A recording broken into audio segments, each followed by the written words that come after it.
Hello guys, for today's video, tuturuan kayo paano gumawa ng apple gamit ang towel. Mag-fold lang kayo ng towel pa-triangle and then mag-start po kayo sa dulo. Ganyan po siya and then i-roll nyo lang. And then pagkatapos nyan, i-fold nyo lang yung towel, papasok lahat sa loob ng tela. Ayan po siya guys.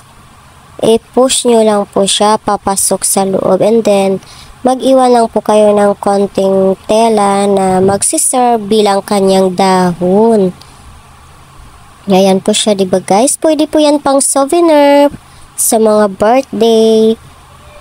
Ayan po siya, may natapos na po. And then ilagay nyo lang po siya sa tela din na lagayan kunyari ng prutas. Ayan lang po siya kadali guys. Thank you for watching.